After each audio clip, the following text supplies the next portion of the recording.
하나님 말씀 고린도후서 5장 1절 같이 읽겠습니다.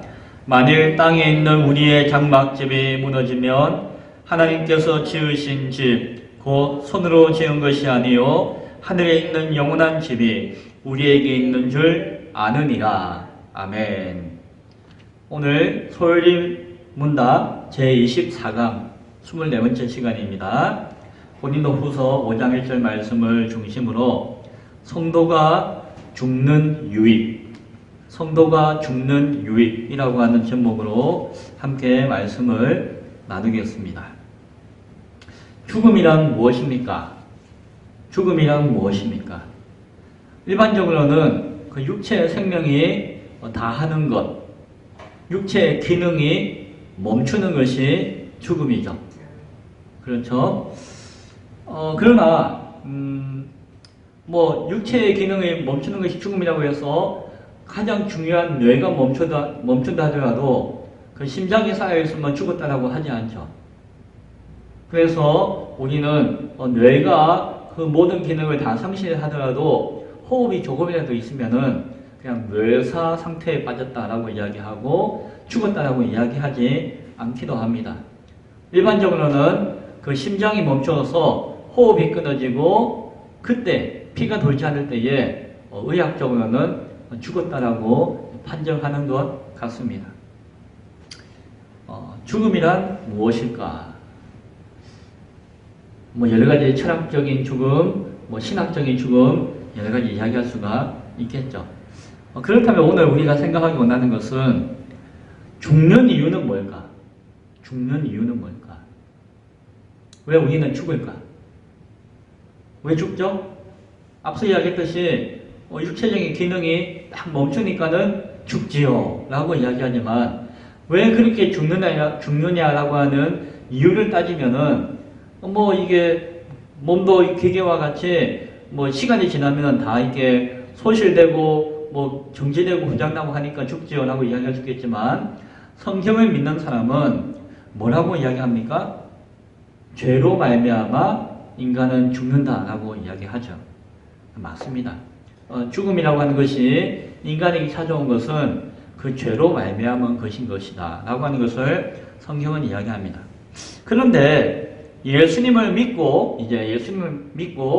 구원받은 성도에게는 죽음의 이유는 꼭 그것만은 아니다라고 하는 것을 우리가 생각하게 됩니다. 왜 그렇죠? 로마서 8장 1절에 이런 말씀이 있죠. 그리스도 예수 안에 있는 자들에게는 결코 정죄함이 있다 없다? 없다. 정죄함이 없다는 것은 뭡니까? 예수 그리스도 안에 있는 자에게는 죄의 책임이 없다. 그러면은 죽음은 죄로 말미암은 것인데 예수를 믿는 성도는 이제 죄로 말미암은 책임이 없기 때문에 그리스도께서 그것을 다 해결해 주셨기 때문에 그러면 우리는 죽음으로 말미암아 죽는다라고 하는 이유는 해당 사항이 없죠. 그러면은 예수 믿고 구원받은 사람은 안 죽나요? 죽죠. 하나님이 허락하신 것이죠. 그러면 왜 하나님은 구원받은 성도에게도 죽음을 허락하실까? 왜 죽게 하실까라고 하는 생각을 하게 되어줄 수가 있겠죠.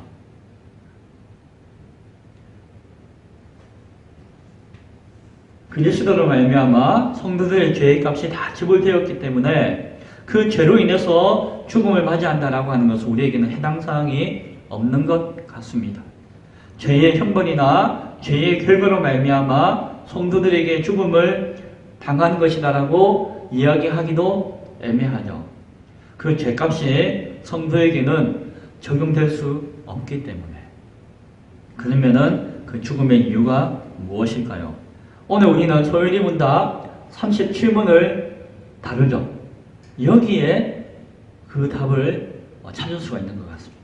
자, 그러면 먼저 한번 읽어볼까요? 소요리 문답 37문의 문과 답을 우리 같이 한번 읽어보겠습니다. 시작.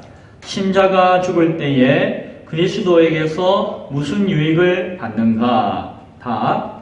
신자가 죽을 때에 그 영혼이 완전히 거룩하게 되어 즉시 영광 중에 들어가고 그 몸은 여전히 그리스도께 연합하여 부활할 때까지 무덤에서 쉰다 라고 답을 해주고 있습니다.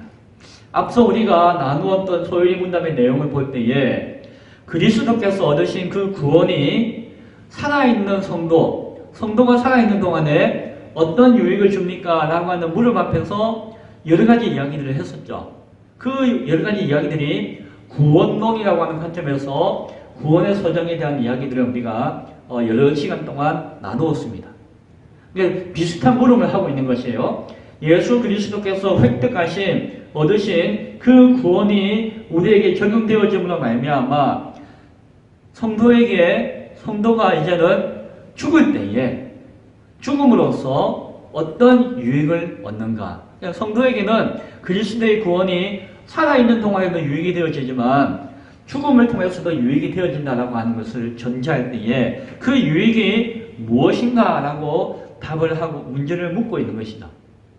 그러니까 제가 앞서 이렇게 고민했던 고민에 대한 질문을 함께 하고 있는 것이에요. 자, 여기서 답은 무엇이었습니까? 여러 가지 이야기할 수 있는데 그 중에 하나는 우리가 생각할 수 있는 것은 그 성도의 죽음이 끝이 아니다라는 거예요. 성도의 죽음이 끝이 아니고 우리가 앞서 배웠던 그 유익 가운데 있는 구원의 서정의 모습들 가운데 이어지는 하나의 과정이 성도의 죽음이라고 하는 것을 바라볼 수 있기 바랍니다. 그래서 우리가 성화까지 이렇게 다루었죠. 구원론이. 그리고 마쳤는데 그 성화의 단계에서 나중에 영화의 단계로 이어진다라고 하는 구원의 서정에 대해서 우리가 논했는데 그 성화의 단계에서 영화의 단계로 이어지기까지 그 중간에 반드시 바로 필요 충분 조건이 있는데 그것이 무엇이라고요? 죽음을 경험하는 것이다. 그것을 우리가 바라볼 수 있기 바랍니다. 그래서 우리가 생각할 수 있는 것은 성도에게 있어서 죽음의 의미, 죽음의 이유, 죽음이 주는 유익이 무엇이냐라고 할 때에 가장 우선적이고 첫 번째 되어지는 이유는 구원의 완성을 주시기 때문입니다.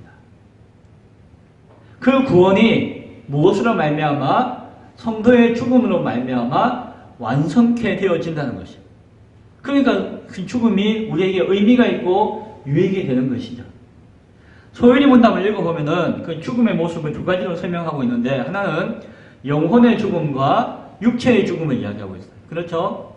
영혼의 죽음은 무엇이며 육체의 죽음은 무엇입니까? 인간이라고 하는 이 존재는 그 영혼과 육체로 이루어져 있는데 그 죽음의 모습에 대한 표현, 죽음에 대한 정의를 뭐라고 또 이야기하는 거 아니? 그 영혼이 육체와 분리되는 것을 죽음이다라고 이야기하기도 해요. 그래서 그 분리되어진 영혼이 오늘 문답에서 보면은 완전히 거룩하게 되어 즉시 영광 속으로 들어간다라고 표현하고 있는데 여기서 완전히 거룩하게 되었다라고 하는 것이 구원의 서정에서 이야기하고 있는 무엇과 같아? 성화와 같다는 것이. 그래서 완전히 거룩하게 되었다라고 하는 것은 무엇입니까? 그 성화가 완성되었다. 무엇을 통해서? 그리스도인의 성도의 죽음을 통해서. 그러므로 그 영혼에 있어서 그 죽음이 그 영혼을 성화를 완성케 되어지는 것을 통해서 영광 속으로 들어간다라고 이야기하잖아요. 그 영광 속으로 들어간다는 것을 다른 말로 영화롭게 되었다라고 이야기할 수 있겠죠.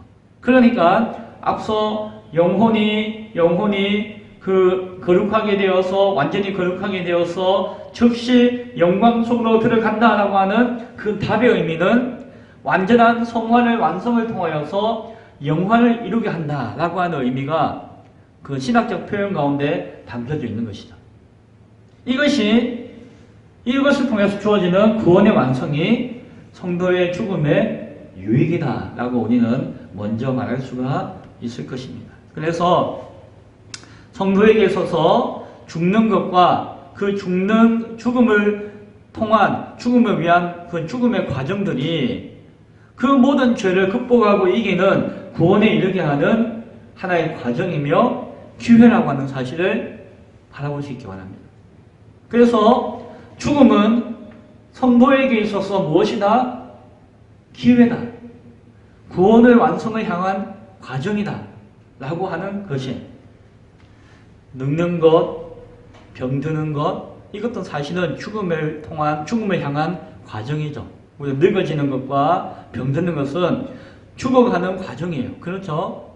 그렇다면은 이 죽음이라고 하는 것이 하나님을 향한 하나님에서 주어지는 죄를 극복하고 이기는 과정이며 기회라고 한다면은 우리가 늙어가는 것, 우리가 병들어서 죽음을 향해 가는 것이 이것이 화라고 이야기할 수가 없다는 생각도 우리는 할 수 있어야 할 것입니다. 만약에 인간이 죽지 않는다면은, 인간이 죽지 않는 존재로 머물렀다면은 인간은 그 인간의 그 죄악을 해결하고자 하지 않았을 것입니다. 인간이 죽지 않는다라고 한다면은 인간에게 가득 찼던 그 교만을 드러내고자 하지 않았을 것입니다. 하나님의 긍휼과 그 구원의 은혜를 사모하며 바라볼 수가 없었을 것입니다. 하나님의 그 은혜 앞에 겸손하게 무릎 꿇고 엎드릴 수가 없었을 것이에요. 인간이 죽지 않는다라고 한다면. 어쩌면 인간이 죽는 것과 그 죽음의 과정을 통함을 통하여서 우리는 인간의 지었던 그 죄악을, 또 지을 수밖에 없는 죄악을 억제하고 차단할 수 있는 하나의 은혜의 기회로 주어진 것일 수도 있다는 것을 바라볼 수 있기 바랍니다. 하나님을 바라보며 은혜를 간구하며 구원의 길로 나아갈 수 있는 그 길이 우리에게 주어진 그 죽음과 죽음의 과정을 통한 하나의 유익이 되어질 수 있다는 것입니다. 그래서 결국 죽음을 통해서 성도는 구원의 완성을 이루게 되었다라고 하는 것을 결론적으로 우리는 바라볼 수 있습니다.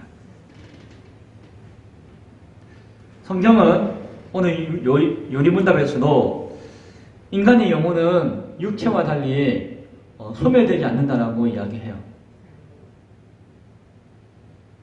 육체와 분리되는 죽음 이후에 인간의 그 영혼은 복을 받게 되어지거나 벌을 받게 되어진다라고 이야기합니다. 죽음 이후에 기쁨과 희락과 사랑과 교제와 충만한 그 복을 받는 영혼도 있고, 죽음 이후에 소외되고 두렵고 갈등하며 고통하며 절망하는 벌을 받게 되어지는 영혼도 있음을 우리는 알게 되어집니다. 마태복음 25장에서 보면은 예수님께서 이런 이야기도 하셨는데, 그러한 복을 받을 자들을 위해서 예비되어진 나라가 있다라고 말씀하셨고, 또 앞서 이야기했던 그런 벌과 저주를 받을 자들을 위해서 예비되어진 영원한 불이 있다라고 표현해 주고 계세요.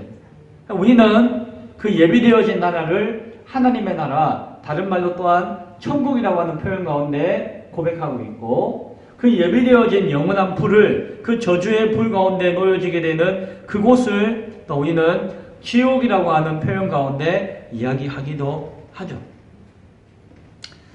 천국을 소망하는 성도에게 따라서 이 죽음은 그 천국으로 나아가는, 그 천국으로 나아가기 합당한 그 구원의 완성을 이루는 축복이 되어진다라고 하는 사실을 바라볼 수 있기 바랍니다. 그래서 그 죽음은 성도에게 유익이 되어지며 우리 성도가 죽어야 하는 이유가 거기에 있음을 생각하기 원합니다. 죽음의 유익 두 번째는 그리스도 연합의 완성입니다. 오늘 소요리 문답에서 그렇게 이야기해주고 있습니다. 육신은 그리스도와 연합하여 부활할 때까지 무덤에서 쉰다라는 이야기를 하고 있습니다. 그렇죠? 두 번째 줄에서 그때의 영혼과 분리되어진 그 육신은 하나님의 창조의 원리에 따라서 다시 흙으로 돌아가게 되어집니다. 하나님의 생명이 하나님의 영광으로 그 영혼이 영광으로 나아갔듯이 이 땅의 물질은 다시금 죽음 이후에 땅의 물질로 돌아가게 되는 것이 하나님의 창조의 원리 가운데 있는 것이었죠. 그런데 하나님이 인간이 되신 성육신하신 그 은혜의 사건으로 말미암아 인간은 죽음 이후에 그냥 그 육체가 땅으로 묻히지 않고 예수님께서 보여주신 성육신하신 그 몸의 소망을 가질 수 있게 되었어요. 그래서 인간은 예수님께서 보여주신 그 육체적인 영원한 몸을 입는다라고 하는 소망을 가짐으로 말미암아 오늘 이야기하듯이 그리스도와 연합되어진 성도는 예수님께서 입으셨던 것과 같은 영화로운 몸을 입게 될 것이다 라고 이야기해주고 있다는 것입니다. 예수님께서 부활의 몸을 입으셨듯이 마지막 심판날이 되어지면은 모든 인간은, 성도는 부활의 몸을 입게 될 것입니다. 38문에, 다음 주에 다룰 38문에 그것에 관한 이야기들을 하게 될 것입니다. 그래서 우리가 오늘 또한 중요하게 붙들어야 하는 것은 무엇인가 하니, 성도가 죽는 이유, 죽음 이후의 죽음의 유익 가운데 가장 중요한 것 가운데 우리가 놓치지 말아야 할 것이 무엇이 있는가 하니, 그리스도와의 연합을 완성하기 위한 것이고 완성케 되어진다는 것입니다. 무엇으로 말미암아? 그 육체의 성도의 죽음으로 말미암아. 오늘 소인의 문답은 우리에게 그것을 또한 이야기해주고 있습니다. 구원을 이루지 못하는 악인들에게는 그 부활에 이르기까지 그 지옥의 고통의 형벌을 경험하게 하실 것이고, 구원받은 성도로서 그 의인들에게는 그 부활이 이루어지는 그날까지 그리스도와 함께 안식하는 경험을 가지게 되어질 것입니다. 그것이 죽음 이후에 성도에게 주어지는 유익이다라고 오늘 소일이 문답을 우리에게 말씀해주고 있는 것입니다. 무덤에서 쉰다라는 표현을 하고 있습니다. 그렇죠? 무덤에서 쉰다라고 하는 표현은 그냥 주님과 함께 하는 그 안식의 시간을 누리는 것이다라고 이해해야 할 것이에요.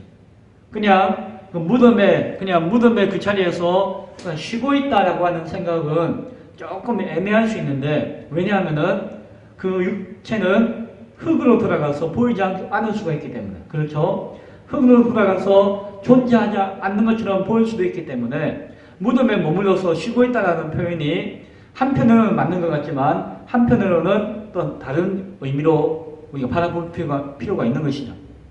그래서 육체의 상태만을 이해할 때에 그것을 잠자는 것이다라고 또 성경은 이야기하기도 하지만, 중요한 것은 육체의 마지막은 부활의 몸을 입는 것이고, 그 부활의 몸을 입기까지, 변화되어지기까지 그 영혼과 분리되어진 상태 가운데서 안식을 얻고 있는 것이 우리 육체의 상태다라고. 물론 우리가 생각할 때는 그것이 흙으로 돌아갈 수도 있고 흙으로 돌아가지 않을 수도 있고 또 우리와 같이 살아서 존재할 수도 있지만, 그 부활의 몸을 입기까지 그 육체는 죽음 이후에도 하나님과 함께, 주님과 함께 쉼을 누리고 있다라고 하는 것을 오늘 소일이 문답에서 이야기하고 있는 내용을 통해서 우리가 생각할 수 있기를 바랍니다. 성도의 죽음의 유익을 구원의 완성과 또한 그리스도와의 연합의 완성이다라고 크게 두 가지로 이야기하였죠. 그렇기 때문에 우리는 죽음에 대한 의미를 새롭게 이해하고 그 죽음의 유익을 고백할 수가 있어야 할 것입니다. 따라서 그 유익 앞에서 우리는 성도의 죽음 앞에서의 자세와 성도의 죽음을 바라보고 있는 그 남아있는 자들의 그 모습을 한번 생각해 볼 수 있기 바랍니다. 성도의 죽음 앞에서 남아있는 자들은 그 죽음을 아파하거나 슬퍼하거나 아쉬워하기만 한다면은 그것은 불신이라고 할 수 있을 것입니다. 왜 그런지 이해가 되시나요? 그렇죠.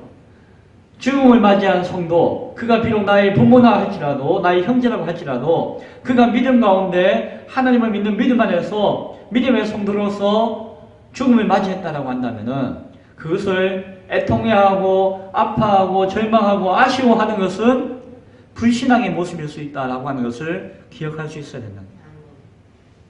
또한 그 성도의 죽음 앞에서 이 죽음이 누구 때문이라고 원망하거나 미워하는 것이 있다면 그것은 우리가 속임수에 빠지는 것입니다. 당신이 이분을 온전히 도와주지 못하였어. 이분이 아플 때에 빨리 무슨 치료의 어떤 방법을 동원하지 못하였어. 무엇은 어려움과 고통의 현장을 경험하거나 겪게 함으로 말미암아 성도의 죽음을 재촉하였기 때문에 당신이 미움의 대상이고 원망의 대상이고 아픔의 대상으로 여긴다라고 한다면은 그것은 어찌 보면은 거짓말에 속는 것일 수도 있다는 것을 바라봐야 할 것입니다. 왜요? 성도의 죽음은 하나님 뜻 가운데 귀하고 의미 있고 가치 있는 복된 시간이며 그런 의미와 부여되어지는 그런 믿음의 고백이 우리의 눈으로 바라보며 고백되어질 수 있어야 하는 것이지, 그렇지 않고 누군가를 향한 원망의 이유가 되어지거나 저주의 이유가 되어지거나 불신의 이유가 되어진다면 그것을 우리가 속고 있는 것이다 라고 하는 것을 바라봐야 할 것입니다. 성도의 죽음의 이유와 그 유익에 대한 깨달음을 얻고 확신을 붙듦을 통하여서 우리는 그 죽음 앞에서 어떻게 할 수 있을까요? 먼저는 하나님을 찬양할 수 있겠죠. 그러한 유익을 그리스도와 연합하게 하시고 연합을 완성하게 하시고 구원을 완성하게 하신 그 하나님의 이끌어 주시는 그 은혜 가운데 하나님 앞에 감사하며 찬양할 수가 있을 것이며, 그 찬양하는 것을 통하여서 남아있는 성도들과 형제들과 가족들이 있다면은 그들은 서로 기뻐하며 감사하며 더욱더 화목하며 사랑할 수가 있어야 할 것입니다. 성도의 죽음 앞에서 또한 그 죽음이 참 안타깝고 갑작스럽고 그것이 인간적으로 참으로 허전하게 다가온다 할지라도 그 죽음을 맞이한 그 성도가 이 땅에서 해야 할 사명을 다 온전히 하지 못했던 그 뜻이 무엇인가를 기억하고 남아있는 사람들이 그 성도의 사명을 대신하여서 그 사명을 함께 지고 가고자, 그 사명을 대신하고자, 그 사명을 완성하고자, 그 사명을 통하여서 하나님께 영광 돌리고자 하는 그런 삶의 모습이 떠난 자를 바라보는 남아있는 자들의 삶의 모습이 되어야 할 것입니다. 또한 남아있는 사람은 먼저 죽음을 맞이한 성도를 바라보면서 앞으로 우리가 만나게 되어질 것인데, 이것이 영원한 이별이 아닐 것인데 다시 만날 그때에 만나서 함께 나눌 수 있는 또 다른 추억과 기쁨과 은혜의 증거들을 살아있는 삶 가운데서 준비하는 것이 필요할 것이에요. 그냥 준비하는 삶을 살고자 애쓰고 힘써야 할 것입니다. 그래야지 다시 만났을 때에 다시 만나는 기쁨이 얼마나 크고 얼마나 귀하겠습니까? 그래서 다시 만나기까지 먼저 죽음을 당하고 죽음 가운데 있었던 그 죽음의 가치가 더욱더 빛나게 되어지는 것이겠죠. 그래서 성도가 죽음을 당하는 그 뜻과 거기서 얻는 유익에 대한 깨달음을 믿음의 사람들이 가지고 있을 때에 나의 죽음을 바라볼 때뿐만이 아니라 다른 이웃과 형제와 부모 형제들의 죽음을 바라볼 때에도 그들에게 믿음의 죽음을 얻도록 힘쓰게 되어질 것이고, 믿음의 성도로서 죽음을 맞이하는 그 복과 그 영광 가운데 축복하며 그 뜻을 바라보며 살아가게 되어질 것입니다. 말씀을 맺고자 합니다. 성도가 죽는 것은 죄로 말미암아 죽는 것이 아니에요. 성도가 죽는 것은 죄의 문제가 다 해결되어진 가운데서 죽음을 맞이하기 때문에 성도에게 주어지는 죽음은 하나님의 또 다른 뜻이 있는 것이.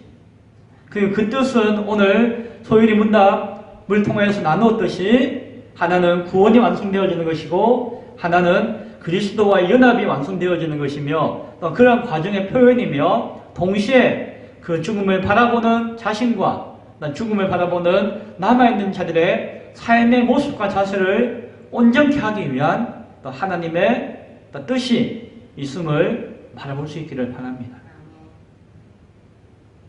성도가 맞이하는 그 죽음의 소중한 의미와 가치와 뜻을 바라봄으로 말미암아 우리가 그 죽음을 바라볼 때에 죽음의 위협과 죽음의 순간과 죽음의 길 앞에 선다 할지라도 두려워하거나 그것을 피하거나 그 가운데 또한 스스로의 믿음을 꺾는 어리석은 자가 되어지지 않고 담대함으로 죽음 앞에 나아갈 수 있을 것입니다. 오늘 죽음을 바라보는 성도의 죽음의 이유와 의미와 가치를 생각하고 나누었습니다. 이러한 믿음과 깨달음 가운데 잘 사는 것만큼 잘 죽는 것을 위해서 준비하며 소망하며 그 죽음이 나의 신앙의 고백 가운데 바라보는 미래의 충만한 축복의 통로가 되어질 수 있기를, 그러한 믿음 가운데 오늘 하루하루의 삶을 즐겁게 힘있게 살아갈 수 있기를 간절히 축원드립니다. 기도하겠습니다.